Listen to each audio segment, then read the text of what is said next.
In this episode of Trekking Through Compliance, we get lessons on how to deal with an incredibly spoiled brat on Elaan of Troyius. Compliance, the final frontier. Tom Fox is the voyager of Trekking Through Compliance. His mission? To explore the original series and seek out and share what it can teach you about compliance.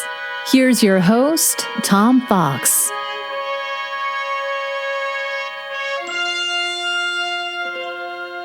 Episode 68, Elaan of Troyius. In this episode of Trekking Through Compliance, we consider the episode Elaan of Troyius, which aired on December 20, 1968, and occurred on stardate 4372.5. Story synopsis. The Enterprise is on a top-secret mission to the Tullan star system. It takes aboard Petri, ambassador from Troyius, then continues on to the inner planet Elas.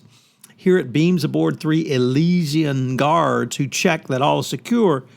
Then the haughty dolman of Elas is beamed aboard. Kirk is surprised by her bearing. She demands that Kirk and everyone else, whom she calls inferior, ask her permission to enter and leave her presence. Petri explains that Elaan is to be taken to Troyius for a marriage with the ruler of Troyius in order to stop a bloody war. The Elysian Council of Nobles and Troyius Tribunal have agreed that Petri should teach Elaan the customs of Troyius, which are the barest rudiments of civilized behavior, but Elaan has other ideas. She also complains and hurls things about the room when she is unsatisfied with her quarters, which Lieutenant Uru has given up for her. At Petri's request, Kirk proceeds on the return trip on impulse engines, only so as to allow plenty of time for the Elaan's education. Not surprisingly, the lessons do not go well, and Elaan stabs Petri in the back with a knife. To make matters worse, the Federation Commissioner sends a coded signal to the Enterprise that he plans to personally attend the wedding. Meanwhile, Spock detects a ghost ship paralleling the Enterprise's course. After fading in and out of sensor range, it finally ventures closer and reveals itself to be a Klingon warship. The reason for the presence of the Klingon warship turns out to be that the Elysian guard Crichton, who is in love with the Elaan, has thrown in with the Klingons in a fierce jealousy hangover over having to give up Elaan to the Troyan leader. Triton booby traps the warp engine, killing an engineer who discovers and tries to stop him. Kirk tries to take over the tutoring but doesn't get much further than Petri did and has a knife thrown at him. Despite Elaan's orders to the contrary, Kirk enters her chambers after Kirk stuns 2 guards and attempts to administer another lesson.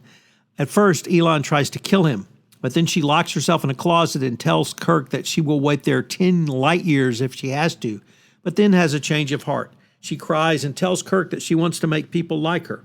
Kirk unwisely touches her tears, which contain a biochemical substance that causes men to fall in love with her, and he is ensnared. Crichton transmits a signal to the Klingon ship and is then caught. Before Spock can use the Vulcan mind meld on him, he uses a concealed phaser to commit suicide. The Klingon ship then heads for the Enterprise at warp speed. Luckily, just before Kirk gives orders to warp in to maneuver, Scott discovers the antimatter pods are rigged to explode as soon as the Enterprise goes to warp speed. The Klingon ship streaks by the Enterprise without firing, presumably waiting for it to go to light speed and blow itself up. Unfortunately, Scotty finds the dilithium crystals have been completely fused and the power for the warp drive and the phasers is therefore not available to the ship. The Klingons demand that the Enterprise prepare to be boarded or destroyed. When Kirk does not comply, the Klingons attack. Spock had been wondering why the Klingons were interested in Elaan in the first place, but discovers the reason when Elaan comes to the bridge and bridge sensors show that the common stones in her necklace are made up of dilithium crystals. Scotty is able to effect repairs to the engines using crystals, and Kirk blows up the Klingon using photon torpedoes on the next pass. Kirk is able to resist the effect of the tears and to McCoy's annoyance since he has actually managed to find an antidote. The dolman is safely transported to Troyius. Fun fact, I found this on a comment by J.A. Younger on the site missionlog.com, which is cited in the show notes. The taming of the shrew and Elaan of Troy aspects of this episode are obvious, but I wonder if the overtones of Tristan and Isolde were actually as deliberate. There, in that story, they meet when Tristan goes to escort Isolde to marry his king, and they fall in love after accidentally drinking a love potion on the way.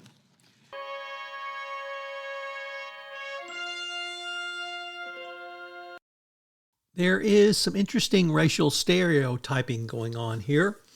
According to Daniel Bernardi, Elaan of Troyius brings us into the stereotypes of the Asian female, the manipulative dragon lady and the submissive female slave.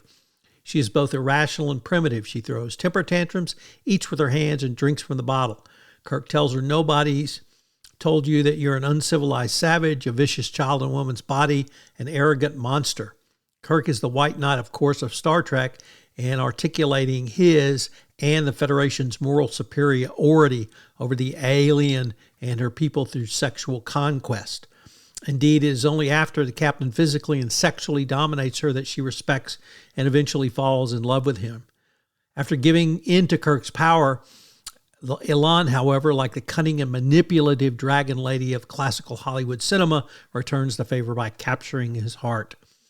The alien's tear contains a bioagent that, when touched, forces them to fall deeply in love with her, and she manipulates Kirk into desiring her. She becomes more submissive, general, and loyal, even willing to die by his side as the Klingons ruthlessly attack the Enterprise. It is this point in the narrative where the other stereotype of the Asian female comes into play, that of the submissive Asian slave. In the end, Elaan does anything Kirk requests, politely and adoringly obeying his command. Her dragon lady's tactics were only used so she could assume a position she truly desired, to be the submissive mistress of the White Knight. That comes from Star Trek and history racing towards a white future. It's certainly a provocative take on this fun story.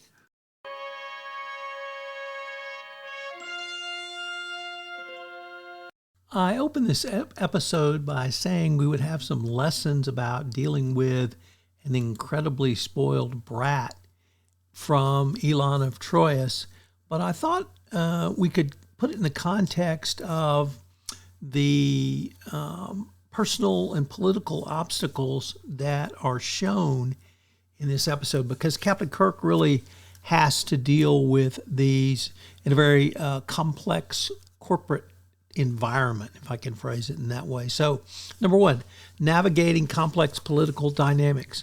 Identify and map out the various stakeholders, power structures, and political interests within an organization and its external relationships. Develop strategic communication and negotiation skills to navigate these complex political landscapes effectively. Foster collaborative relationships with key stakeholders to align on compliance goals and decision-making processes. 2, overcoming personal biases and prejudice. You should implement robust diversity, equity, and inclusion initiatives to raise awareness and mitigate personal biases. Encourage regular self-reflection and training for your compliance professionals to identify their own biases. Finally, establish objective, data-driven decision-making frameworks to minimize the influence of personal prejudice. 3, adapting to unexpected challenges and disruptions. Incorporate scenario-based planning and crisis management strategies into your compliance program to anticipate and respond to unanticipated events. Empower compliance teams with authority and resources to quickly adapt and pivot their approaches as needed. Foster a culture of agility, resilience, and continuous learning within the compliance function. 4, maintain professionalism and ethical integrity. At all times, develop and consistently reinforce a strong ethical code of conduct for your corporate compliance function. Implement robust whistleblower protections and reporting mechanisms to safeguard ethical decision-making. Encourage open dialogue and accountability where compliance professionals feel empowered to make principled choices. 5, fostering cross-cultural understanding and communication. Invest in cultural competency training and immersive learning experience for compliance professionals. Establish dedicated channels for cross-functional and cross-cultural collaboration and knowledge sharing. Tailor compliance policies, procedures, and communication strategies to the unique cultural context of different business units or regions across the globe. By applying these lessons, compliance professionals can enhance their ability to navigate complex political and cultural landscapes, anticipate and respond to unexpected challenges, and hold the highest standards of ethical integrity, ultimately strengthening the overall effectiveness and credibility of the compliance function. And of course, dealing with a spoiled brat. I hope you will join us tomorrow on Trekking Through Compliance when we take up the episode, Whom Gods Destroy. If you enjoyed this episode of Trekking Through Compliance, you can help it grow by sharing it with the biggest Trek fan you know.